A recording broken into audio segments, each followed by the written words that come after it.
মিষ্টির দোকানে প্যাড়া বানিয়ে গজা বানিয়ে দেওয়া হচ্ছে, মিথ্যে কথা। আমরা ফেজ ওয়াইজ এই প্যাড়া এবং গজার যে মূল ইনগ্রেডিয়েন্ট খোয়া, এই খোয়া আমরা সেন্ট্রালি জগন্নাথ ধামে শ্রী শ্রী জগন্নাথের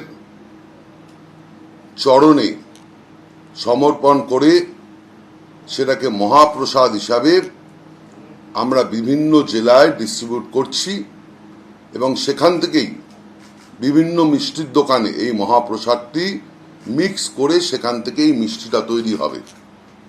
আমরা ছোটবেলা থেকেই দেখেছি, আমার ব্যক্তিগত অভিজ্ঞতা আছে, আপনাদের রয়েছে।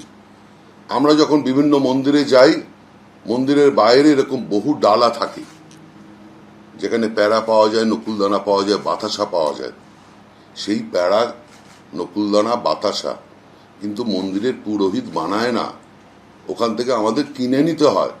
কেনার পর সেটা কিন্তু সে যে ধর্মের মানুষই হোক তার দেবদেবীর শ্রীচরণে সমর্পণ করে প্রসাদ হিসাবে আমরা গ্রহণ করি। তা প্যাড়া গজা কে বানাবে? প্যাড়া গজা যারা বানাতে পারে তারাই তো বানাবে। এবং প্যাড়া এবং গজা যারা এই প্রেস কনফারেন্স করেছেন তাদের মনে হয় এইটুকু নিশ্চয়ই ধারণা রয়েছে এটা একটা পেরিশেবল আইটেম, 7 দিন 8 দিনের বেশি থাকে না।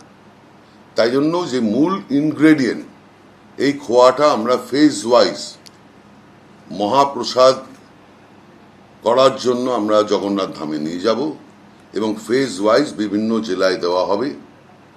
সেখান থেকেই প্রত্যেকের বাড়িতে, সে হিন্দু হোক, মুসলিম হোক, শিখ হোক, প্রত্যেকের বাড়িতে দেওয়া হবে।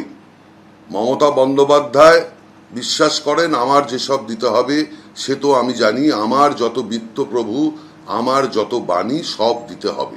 20 টাকার প্রসাদ, একটি প্যাড়া, একটি গজা, এবং এটাকে নাম দেওয়া হচ্ছে প্রসাদ। কত বড় আস্থায় আঘাত!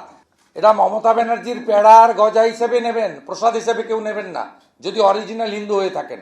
এখানে যেহেতু সরকারি চিঠি নয়, লিফলেট, দীঘা জগন্নাথ মন্দিরের পবিত্র ছবি ও প্রসাদের প্যাকেট পৌঁছে যাবে। পশ্চিমবঙ্গের সকল পরিবার এই প্রসাদ পাবেন, শুধুমাত্র দুয়ারে রেশন প্রক্রিয়ার মাধ্যমে দেওয়া হবে।